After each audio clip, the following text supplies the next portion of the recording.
সম্পর্ক হলো আমাদের জীবনের একটি আধার। কিছু সম্পর্ক এমন যে আমরা জন্মসূত্রে লাভ করি, যেমন পরিবার, মা, বাবা। কিছু সম্পর্ক আছে যে আমরা জীবনে অর্জন করে থাকি, তা সে প্রেমের হোক, স্নেহের হোক বা বন্ধুত্বের। এই সকল সম্পর্ক লাভ করার বা গড়ে তোলার 5টি ধাপ রয়েছে। প্রথম ধাপ, কোনো ব্যক্তির সাথে আলাপ হওয়া, তার সাথে কথা বলা বা তাকে দেখা। দ্বিতীয় ধাপ, সে ব্যক্তিকে আমাদের ভালো লাগা। তৃতীয় ধাপ, আমাদের এটা চাইতে শুরু করা যে জীবনে এই ব্যক্তি যেন আমাদের বন্ধু হন, আমাদের জীবনে থাকেন, বা আমাদের কাউকে ভালোবেসে ফেলা আর এটা আমাদের ভাবা বা চাওয়া যে সেই ব্যক্তি যেন আজীবন আমার সাথে থাকেন, আমার জীবনে আমার সাথী হয়ে। চতুর্থ ধাপ, লাভ করা। এবার এই ধাপটি অনেক মানুষের পক্ষেই খুবই সরল হয়, বড়ই সরলভাবে নিজেদের সঙ্গীকে লাভ করে থাকেন। কিছু মানুষের জন্য এই ধাপ অত্যন্ত কঠিন হয়ে থাকে। অনেক প্রতিকূল পরিস্থিতির উপর জয়লাভ করে তারা সঙ্গীকে লাভ করেন, কিন্তু লাভ অবশ্যই করেন। এরপরে আসে পঞ্চম, অন্তিম এবং সব থেকে গুরুত্বপূর্ণ ধাপ। সেটা হলো সেই সম্পর্ক পালন করা। এটা হলো এমন এক বিষয় যা প্রত্যেক মানুষের শেখা উচিত। যদি ব্যক্তি নিজের জীবনে সম্পর্ক রক্ষা করতে শিখে যান, তবে প্রত্যেক সম্পর্ক তার জীবনকে স্বর্গ করে তুলবে। আসুন আর আমার সাথে ভালোবেসে বলুন, রাধা রাধা।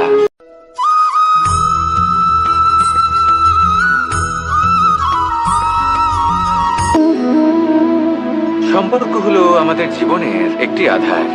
কিছু সম্পর্ক এমন যে আমরা জন্মসূত্রে লাভ করি, যেমন পরিবার, মা, বাবা। কিছু সম্পর্ক আছে যে আমরা জীবনে অর্জন করে থাকি, তা সে প্রেমের হোক, স্নেহের হোক বা বন্ধুত্বের।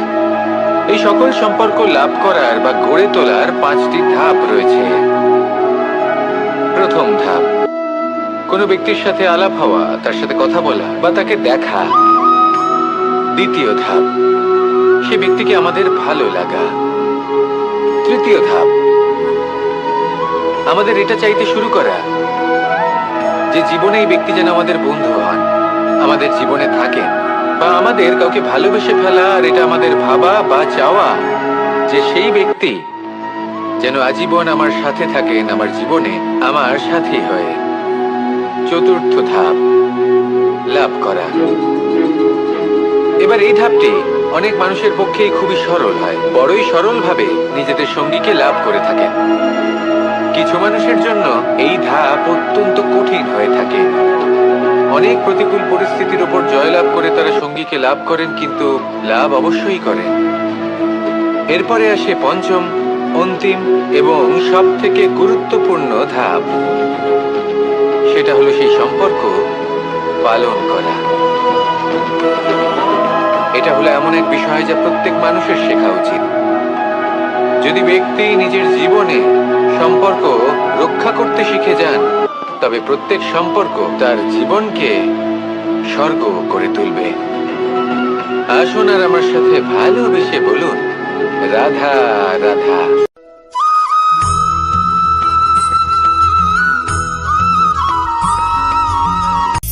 সূচের শেষে একটি ছিদ্র থাকে, যার দ্বারা আমরা এই সুতো পরাতে পারি, আর তারপর সূচের সাহায্যে এই সুতো দিয়ে বস্ত্র সেলাই করা যায়। কিন্তু যদি সুতোটা সোজা করে ধরা না হয়, তাহলে সূচে কখনো এই সুতো পরানোই সম্ভব নয়। যদি এতে কোনো গিঁট পড়ে, তখন তা কখনোই এই ছিদ্র দ্বারা প্রবেশ করা সম্ভব নয়। ঠিক এইভাবেই যদি আপনি কারোর জীবনে প্রবেশ করতে চান, কারোর অন্তরে প্রবেশ করতে চান, তাহলে আপনাকেও সহজ থাকতে হবে। এতে কোনো গিঁট থাকলে চলবে না, অর্থাৎ মনে যাতে কোনো মালিন্য না থাকে, যেন কোনো কুচিন্তা না থাকে। যদি এসব থাকে, তাহলে আপনি কখনো কারোর জীবনে প্রবেশ করতে পারবেন না। আর যদি কোনোভাবে আপনি প্রবেশ করেও যান, তাহলে তার মনে ঘর করতে পারবেন না। নিজেকে এই সুতোর মতন করে তুলুন, সহজ। মনে যেন কোনো কুচিন্তা না থাকে, সবার প্রতি যেন সদ্ভাবনা থাকে, শুভ চিন্তা থাকে। এমনটা করতে থাকুন। এমন একটা দিন আসবে যেদিন এই সমস্ত সংসারের ব্যক্তির মনে আপনি বাস করবেন, আর তখন এই মন প্রসন্ন হয়ে বলবে, রাধা রাধা।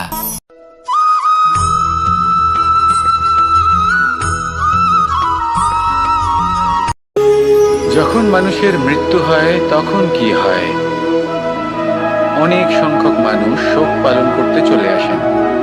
যে ব্যক্তি মৃত্যু লাভ করেছেন তার অনেক বস্তু থাকে যেগুলো তার প্রিয়, যেগুলো তিনি ব্যবহার করেছেন। তার শয্যা, তার বস্ত্র, তার আভূষণ সবকিছু তার থেকে বিচ্ছিন্ন করা হয় এবং খালি হাতে তাকে শ্মশানের উদ্দেশ্যে রওনা করা হয়। আমি আপনাকে এই প্রশ্ন করতে চাই, আপনি এই সংসারে কি অর্জন করেছেন? ধন সম্পত্তি, বস্ত্র, আভূষণ, এই সবকিছু যে আপনি অর্জন করেছেন, আপনার মৃত্যুর পরে তা আপনার থেকে দূর হয়ে যাবে। এর উত্তর হলো একটাই, আপনার কর্ম। শুধু সেটাই আছে যা একান্ত আপনার, আর শুধু সেটাই এই সংসার থেকে চলে যাওয়ার পরেও সংসারেই জীবিত থাকবে। যদি আপনি দুষ্কর্ম করেন তাহলে এই সংসার আপনাকে একটি অনুচিত উদাহরণ হিসেবে মনে রাখবে যে এই ব্যক্তি খুব পাপী ছিল, অনুচিত কর্ম করতেন। যে পথে তিনি চলেছেন সেই পথে কারোর চলা উচিত নয়। সেখানেই যদি আপনি সৎকর্ম করেন তাহলে সংসার চিরকাল এটাই বলবে যে খুব ভালো মানুষ ছিলেন, সবাইকে ভালোবাসতেন, সবাইকে সাহায্য করতেন, আমার খুব প্রিয় মানুষ ছিলেন। এটাই হলো শ্রেষ্ঠ কর্ম। সেই জন্য জীবনে শুধুমাত্র ধন সম্পত্তি, আভূষণ এই সব অর্জন করতে গিয়ে নিজের মনোনিবেশ করবেন না। শ্রেষ্ঠ কর্ম করুন।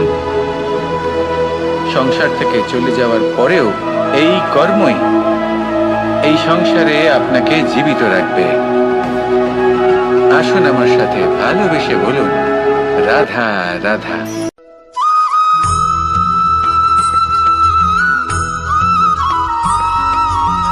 এই সংসারে সব থেকে বড় ব্যক্তি কে? আপনি বলবেন, এ কেমন ধরনের প্রশ্ন? কিন্তু এটা হলো সব থেকে উচিত প্রশ্ন।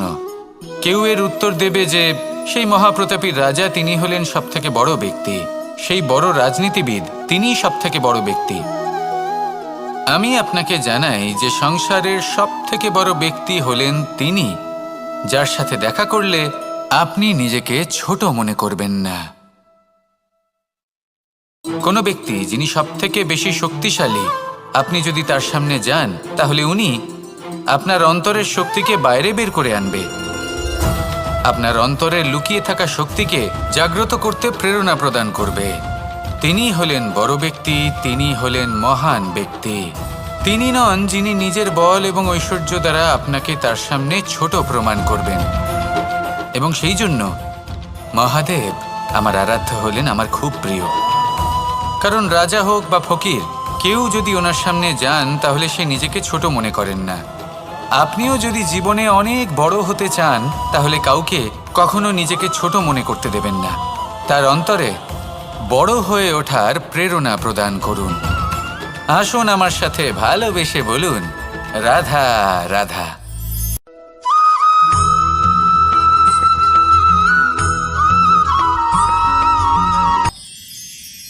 মানুষ তার জীবনে দুই ধরনের পরিস্থিতিকে খুব ভয় পায়। এক, কোনো কারণবশত কারোর সামনে নত হওয়া।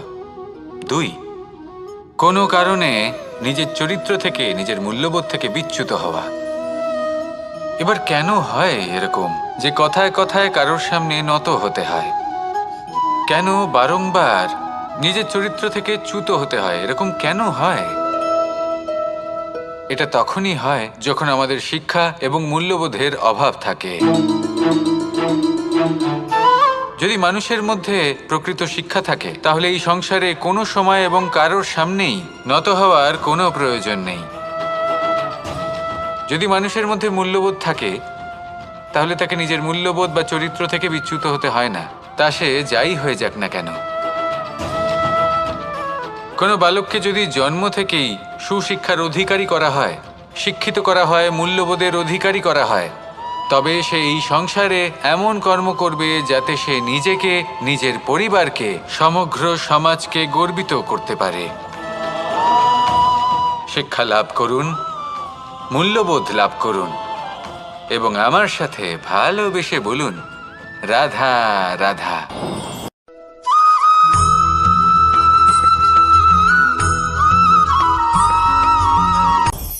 আপনি কখনো পর্বতের শিখরে উঠেছেন? আপনি দেখতে পাবেন পর্বতের পদতলে প্রচুর সুন্দর ফুল রয়েছে, সবুজ বনানী রয়েছে। যত আপনি ওপরে উঠতে থাকবেন তত ফুল কমতে থাকবে, সবুজ বনানী কমতে থাকবে। আরও কিছুটা ওপরে উঠলে কাঁটা জাতীয় গাছ দেখতে পাবেন, শুকনো গাছ দেখতে পাবেন। আরও যদি ওপরে ওঠেন তাহলে পাষাণ দেখতে পাবেন। আরও ওপরে উঠলে হিমখণ্ড দেখতে পাবেন। এই যে পর্বত, তা মনুষ্য জীবনের সবথেকে উত্তম উদাহরণ। মানুষ যখন সাফল্যের শিখরে পৌঁছতে চান, মহানুভবতার শিখরে পৌঁছতে চান, পথে যত আস্তে আস্তে উপরে উঠতে থাকেন ততই ভৌতিক বস্তু তার থেকে বিচ্ছিন্ন হতে থাকে। যদি তিনি সেই ভৌতিক বস্তুগুলি ত্যাগ না করতে পারেন তাহলে কখনোই সেই স্থানে পৌঁছতে পারবেন না। আর মানুষ যদি উচিত ত্যাগ করতে পারেন, পথে অগ্রসর হতে থাকেন, এগোতে থাকেন, তাহলে একদিন না একদিন তিনি মহানুভবতার, জ্ঞানের, সাফল্যের হিমের স্বাদ অবশ্যই লাভ করবেন। মনে রাখবেন, মানব জীবনে ত্যাগ হলো অত্যন্ত গুরুত্বপূর্ণ অংশ। আসুন আমার সাথে ভালোবেসে বলুন, রাধা রাধা।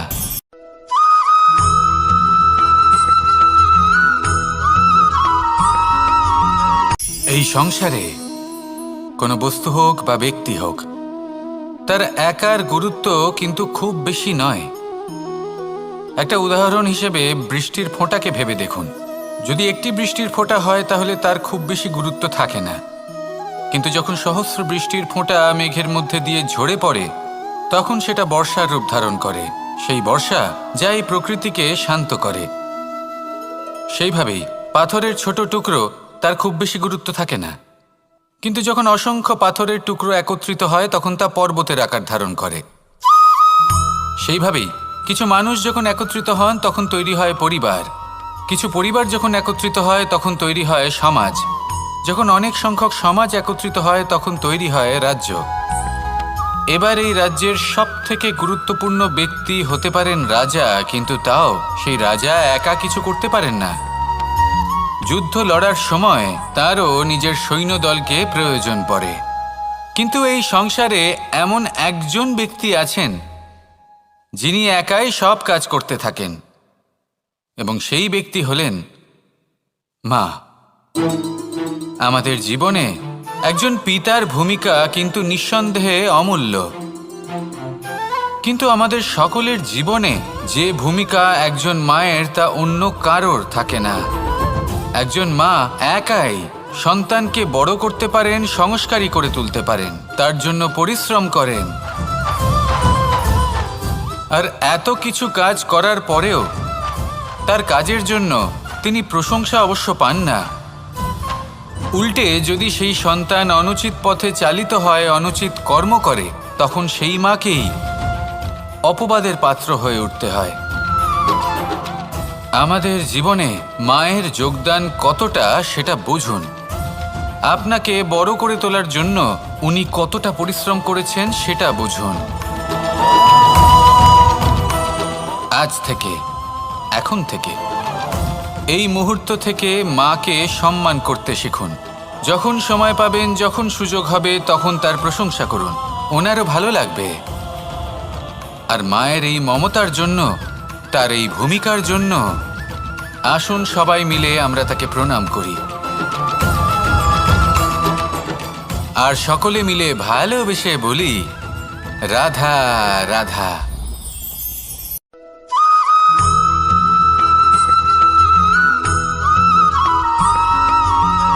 আপনি কখনো কোনো বাজকে নিজের বাসা বানাতে দেখেছেন?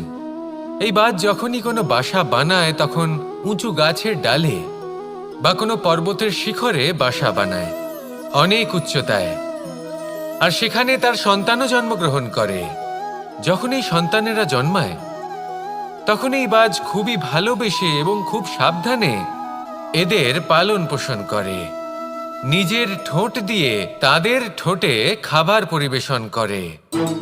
কিন্তু যেই সেই সন্তানেরা হৃষ্টপুষ্ট হয়ে যায় এবং সেই কথা বাজ নিজে বুঝতে পেরে যায়, সেই বাজ নিজেই সেই বাসা ছিন্ন ভিন্ন করে দেয়। সেই সন্তান যাদের সবেমাত্র ডানা গজিয়েছে, কিভাবে উড়তে হয় তারা জানে না, সেই সন্তানগুলিকে উচ্চতা থেকে ঠেলে দেয়। সেই সন্তান প্রথমে ভয়ভীত হয়ে যায়।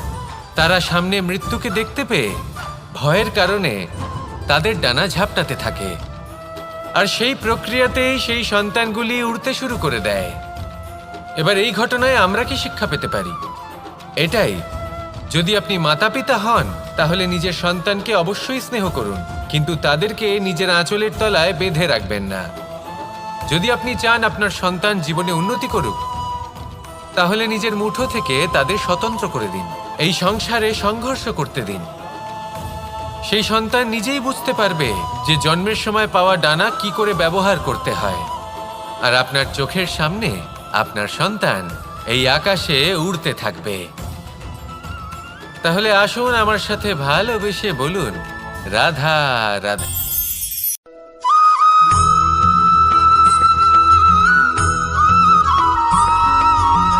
কথায় আছে যে এমন কোনো অক্ষর নেই যার দ্বারা কোনো মন্ত্র হয় না। এমন কোনো বনস্পতি নেই যা নিজেই একটা ঔষধি নয়। পৃথিবীর এমন কোনো ব্যক্তি নেই যার মধ্যে কোনো যোগ্যতা থাকে না। শুধু প্রয়োজন হলো যে ব্যক্তিকে আমরা খুঁজে চলেছি তাকে সঠিকভাবে চিনে নেওয়া। যদি তার যোগ্যতা, তার বিশেষত্ব আমরা বুঝতেই না পারি, তাহলে আর লাভ কি রইল?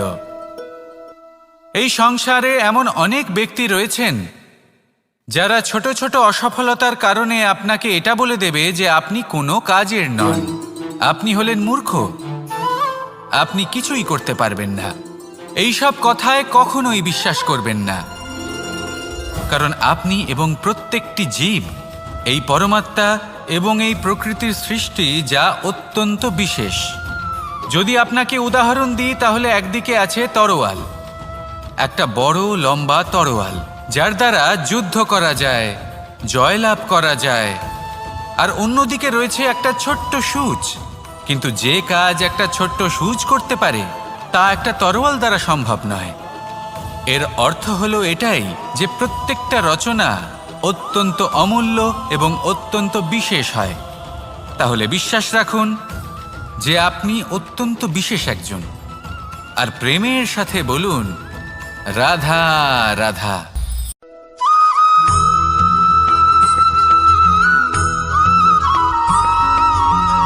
মানুষের মানসিকতা এমন হয় যে সে যতটা করে আশা করে যে তার থেকে অনেক বেশি তার বদলে সে পাবে। দেখুন, সবকিছুই আপনার ভাবনা চিন্তার উপর নির্ভর করছে। আপনি যদি ফলের বিষয়ে ভেবে কর্ম করতে থাকেন তাহলে সেটা অনুচিত। জীবনের আসল আনন্দ হলো নিজের কর্ম করতে থাকা, ফলের চিন্তা করা উচিত নয়। যদি আপনি এরকম ভাবেন যে আমি এতটা করছি, আমার এতটা পাওয়া উচিত, সেই ভাবনা অনুচিত। যদি আপনি সেবার মানসিকতা নিয়ে কর্ম করতে থাকেন, কর্মচক্রে প্রবাহিত হন, যদি আপনি এমন ভাবনা রাখেন যে আমি এতটা পাচ্ছি তাই এর থেকে অনেক বেশি আমি কর্ম করব, তাহলে নিশ্চিতরূপে আপনি যতটা করছেন তার থেকে অনেক বেশি আপনি পাবেন। আপনার আশার থেকে অনেক বেশি আপনি পাবেন।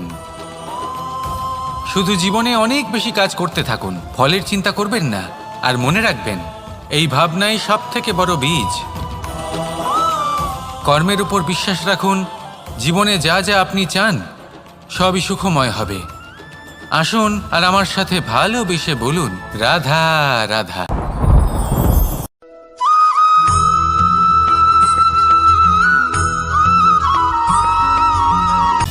সময়, জীবন, কাল।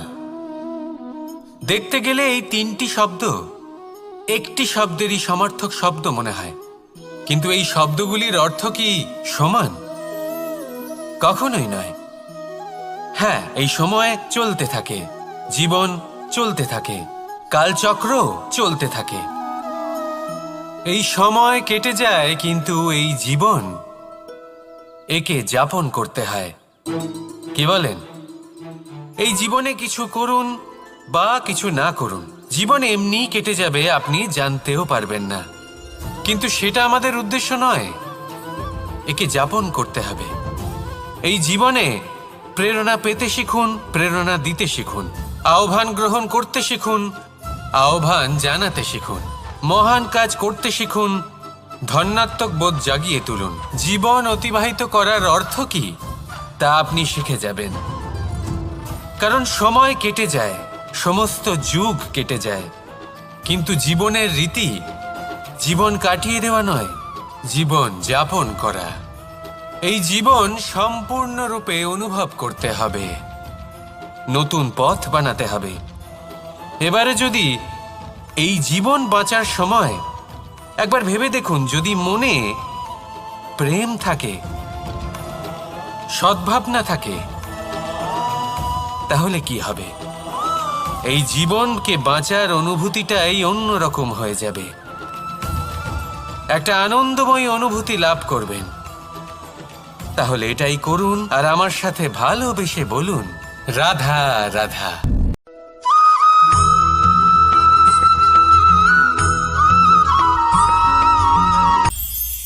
এটা হলো ধান গাছ। এর থেকে যে চাল উৎপন্ন হয় তা মানুষ গ্রহণ করেন। আর এটা কি? এ হলো জংলি ঘাস। একবার ভেবে দেখুন, যদি এই জংলি ঘাস ধান গাছের আশেপাশে থাকে তাহলে কি হবে? ধান উৎপন্ন হতে পারবে? তা উৎকৃষ্ট হতে পারবে? আমরা কি তা গ্রহণ করতে পারবো? কখনোই নয়। এই জংলি ঘাস ধানকে নষ্ট করে দেবে, কিন্তু নিজে জীবিত থাকবে। এটাই হলো আজকের শিক্ষা। এই সংসারে যদি আপনি নীতির পথে চলতে চান, উচিত কর্ম করতে চান, সংসারকে সেবা করতে চান, তাহলে জংলি ঘাসের মতো ব্যক্তিদের থেকে সবসময় দূরে থাকতে হবে। সেই ব্যক্তি যারা দুর্নীতি এবং মিথ্যা দ্বারা পরিপূর্ণ, যাদের ব্যবহার অশুভ, যাদের অনেক অশুভ গুণ রয়েছে, তারা সঠিক নয়। সেই সকল ব্যক্তি যাদের চরিত্র অত্যন্ত দুষ্ট হয়, তারা হয় শুভ চরিত্রের ব্যক্তিকে একদম নষ্ট করে দেয়, নয় নিজের মতো বানিয়ে তোলে। তাই যদি আপনি নীতির পথে চলতে চান, এই সংসারের জন্য শুভ কর্ম করতে চান, তাহলে সেই সঙ্গ লাভ করুন যে সঙ্গ জ্ঞানে পরিপূর্ণ, যাদের মধ্যে অনেক গুণ আছে, যাদের থেকে প্রতিদিন কিছু শিখতে পারবেন। এমন ব্যক্তির সাথে জীবন অতিবাহিত করুন, দুরাচারীদের থেকে দূরে থাকুন। তবেই এই মন প্রসন্ন হয়ে বলবে, রাধা রাধা।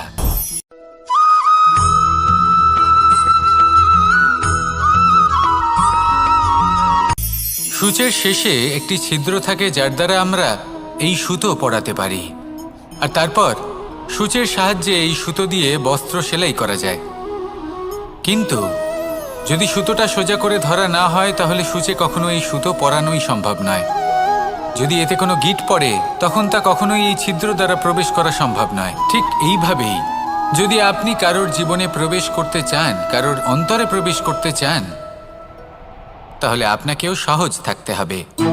এতে কোনো গিঁট থাকলে চলবে না, অর্থাৎ মনে যাতে কোনো মালিন্য না থাকে, যেন কোনো কুচিন্তা না থাকে। যদি এসব থাকে, তাহলে আপনি কখনো কারোর জীবনে প্রবেশ করতে পারবেন না। আর যদি কোনোভাবে আপনি প্রবেশ করেও যান, তাহলে তার মনে ঘর করতে পারবেন না। নিজেকে এই সুতোর মতন করে তুলুন, সহজ। মনে যেন কোনো কুচিন্তা না থাকে, সবার প্রতি যেন সদ্ভাবনা থাকে, শুভ চিন্তা থাকে। এমনটা করতে থাকুন।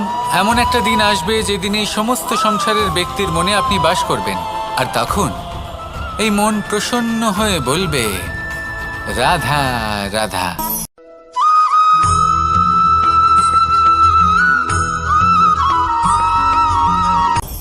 আপনি কখনো পর্বতের শিখরে উঠেছেন? আপনি দেখতে পাবেন পর্বতের পদতলে প্রচুর সুন্দর ফুল রয়েছে, সবুজ বনানী রয়েছে। যত আপনি ওপরে উঠতে থাকবেন, তত ফুল কমতে থাকবে, সবুজ বনানী কমতে থাকবে। আরও কিছুটা ওপরে উঠলে কাঁটা জাতীয় গাছ দেখতে পাবেন, শুকনো গাছ দেখতে পাবেন। আরও যদি ওপরে ওঠেন, তাহলে পাষাণ দেখতে পাবেন। আরও ওপরে উঠলে হিমখণ্ড দেখতে পাবেন। এই যে পর্বত, তা মনুষ্য জীবনের সবথেকে উত্তম উদাহরণ। মানুষ যখন সাফল্যের শিখরে পৌঁছতে চান, মহানুভবতার শিখরে পৌঁছতে চান, পথে যত আস্তে আস্তে উপরে উঠতে থাকেন, ততই ভৌতিক বস্তু তার থেকে বিচ্ছিন্ন হতে থাকে। যদি তিনি সেই ভৌতিক বস্তুগুলি ত্যাগ না করতে পারেন, তাহলে কখনোই সেই স্থানে পৌঁছতে পারবেন না। আর মানুষ যদি উচিত ত্যাগ করতে পারেন, পথে অগ্রসর হতে থাকেন, এগোতে থাকেন, তাহলে একদিন না একদিন তিনি মহানুভবতার, জ্ঞানের, সাফল্যের হিমের স্বাদ অবশ্যই লাভ করবেন। মনে রাখবেন, মানব জীবনে ত্যাগ হলো অত্যন্ত গুরুত্বপূর্ণ অংশ। আসুন আমার সাথে ভালোবেসে বলুন, রাধা রাধা।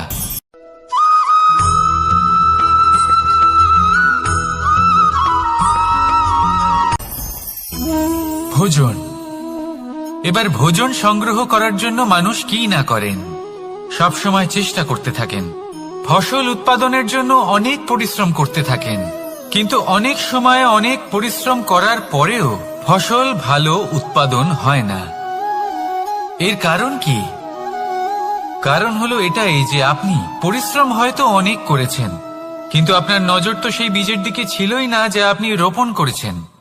সেই জন্য সবসময় কোনো বীজ রোপণ করার আগে তাকে পরখ করে দেখুন, তা অত্যন্ত আবশ্যক।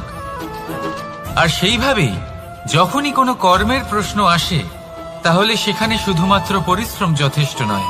সেই কাজের প্রতি আপনার কর্তব্য কি, আপনার উদ্দেশ্য কি, সেটা জানা হলো অত্যন্ত গুরুত্বপূর্ণ।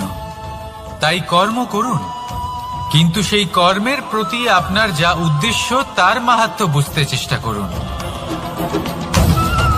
তাহলে আসুন আমার সাথে ভালোবেসে বলুন, রাধা রাধা।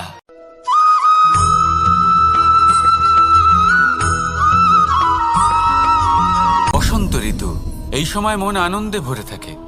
এমন মনে হয় যেন আমরা আকাশে বিচরণ করতে চলে যাই, কিন্তু সেটা তো সম্ভব নয়। সেই জন্য হয়তো আমরা ঘুড়ি ওড়াই, এই ঘুড়িকে নিজেদের প্রতিরূপ মনে করে।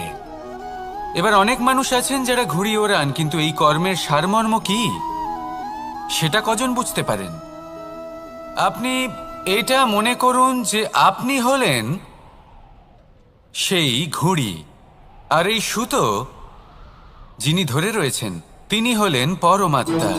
আর এই সুতো যেখান থেকে শুরু হয়, সেই লাটাই হলো আমাদের কর্মচক্র। এবার আপনি নিজেই অনুমান করুন যে এই উড়ান কার ওপর নির্ভরশীল? পরমাত্মার ওপর আর আপনার কর্মের ওপর। যদি পরমাত্মা আপনার হাত ধরে থাকেন, আপনার সাথে থাকেন, যদি আপনি শুভ কর্ম করতে থাকেন, আপনি এই আকাশে উড়তে থাকবেন। কিন্তু কোথাও যদি পরমাত্মার সাথে এই বন্ধন ছিন্ন হয়, আপনার কর্মচক্র খারাপ হয়ে যায় বা থেমে যায়, তাহলে আপনার এই ঘুড়ি কেটে যাবে আর দূরে কোনো গাছের ডালে গিয়ে আটকে যাবে।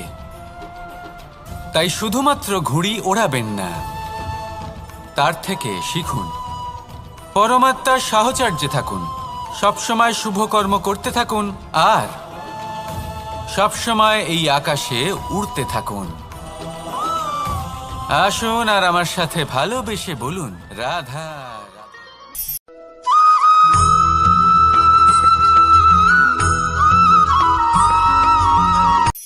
এই সংসারে সাফল্য লাভ করার জন্য জ্ঞানের প্রয়োজন হয়, পরিশ্রমের প্রয়োজন হয়, দৃঢ় নিষ্ঠার প্রয়োজন হয়, নিরন্তর চেষ্টা করা প্রয়োজনীয়।